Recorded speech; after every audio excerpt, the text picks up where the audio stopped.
Elise Hoson tuluyan nang ang pinalitan si McCoy De Leon. Elise at Kobe Paras may relasyon na. Buong detalye alamin.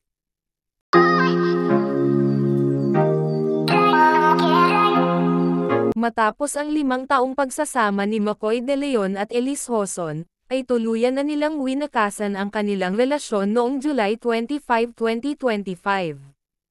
Hindi naging madali ang kanilang pagsasama. Matatandaan na una nang maghiwalay ang dalawa, matapos mapabalita na may ibang babae itong si McCoy De Leon, at nakalipas ang 1 buwan ay muli itong nagkabalikan.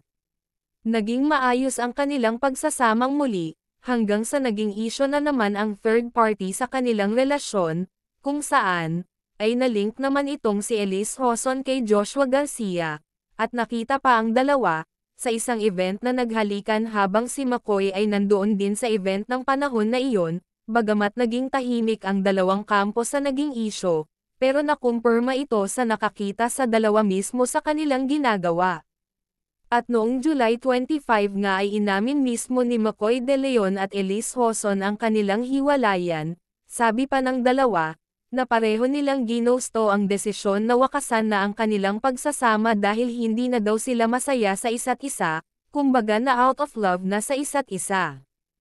Pero hindi pala ito ang naging dahilan, dahil laging nag-aaway pala ang dalawa, at mukhang hindi na matiis pa ni McCoy De Leon ang mga ginagawa nitong si Elise, kaya nagpaubaya na lang ito, at kinumpirma ng dalawa, na ginusto nila ang kanilang hiwalayan dahil wala namang magagawa itong si McCoy. Matatandaan pa, na nagplano na ang dalawa, na sila ay ikasal, dahil ito ang gusto umano at pangarap ni Elise ang may kasal kay McCoy De Leon, pero naging mailap ang tadhana para sa kanilang dalawa.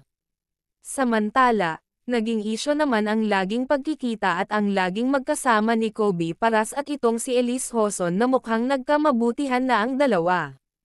Maraming mga netizens naman ang pumuna kay Elise kung bakit daw si Kobe Paras pa ang kanyang pinili na maging kapalit ni McCoy, kung saan, ay kilala itong isang playboy.